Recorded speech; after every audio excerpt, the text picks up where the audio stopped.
آداب، میرا نام روبینہ نفیس فاطمہ ہے اور میں صفا سوسائٹی سے جڑی ہوں اور حیدرآباد میں اور تقریباً پرانے شہر کے علاقوں میں تقریباً 16 سال سے کام کر رہے ہیں ہم لوگ یہاں پر۔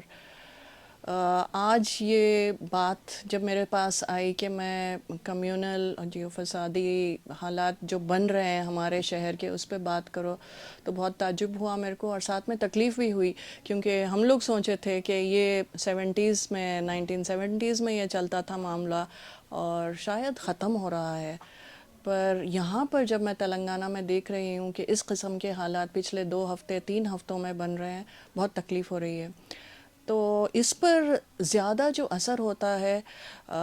ایک تو غریب طبقے کا ہوتا ہے اور دوسرا جو ہماری خواتین ہیں، ہماری عورتیں ہیں، ان کے اوپر ہوتا ہے، کیونکہ ڈائریکٹ کمیونل حالات، فسادی حالات جب بنتے ہیں، جب گھر کے باہر نکل نہیں پاتے ہیں یا جان اور مال کا نقصان ہوتا ہے تو اس میں سارے کے سارے خاندان لپیٹ میں آتے ہیں۔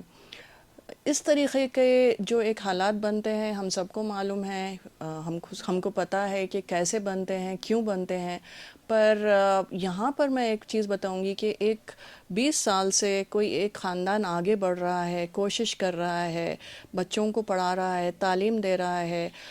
یا اس کی روزی روٹی روز کی چلتی ہے، تو جب حالات ایسے بنتے ہیں، جب فساد ہو رہے ہیں تو ڈائریکٹ اس کا اثر بچوں پہ، خواتین پہ اور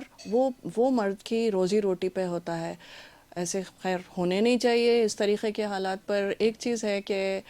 ہوتے ہیں ایک قسم کے لوگ ہوتے ہیں جو محنت مشقت کر کے اپنی روزی روٹی کماتے ہیں اور موقعوں کی طاق میں رہتے ہیں کہ ہماری زندگی، ہماری لائف، ہمارے خاندان کی، ہمارے آگے کی پشت کی زندگی بہتر کیسے ہو۔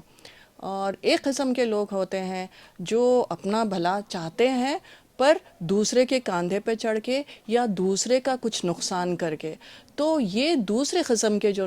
لوگ ہیں، یہ کچھ چند لوگ بھی اگر آ جائیں تو ماحول سارا خراب ہوتا ہے۔ تو اس طریقے کے حالات ہمارے پاس بننے نہیں چاہیے بے شک، پر ساتھ ہی ساتھ یہ عورتوں پہ جو اثرات ہوتے ہیں اس کے بہت لمبے عرصے تک رہتے ہیں۔ ہم لوگوں نے 1970 میں بھی دیکھا تھا یہ کہ صرف روزی روٹی ختم نہیں ہوتی ہے، جان و مال کا بھی نقصان ہوتا ہے اس میں۔ تو یہاں پر ہم لوگ کو اس طریقے سے ایک جٹ ہو کے، ایک جمع ہو کے اس طریقے کے چیزوں کو بالکل ہی بند کرنا چاہیے، نکارنا چاہیے اس کی، اور اس کی مذمت سختی سے کرنی چاہیے۔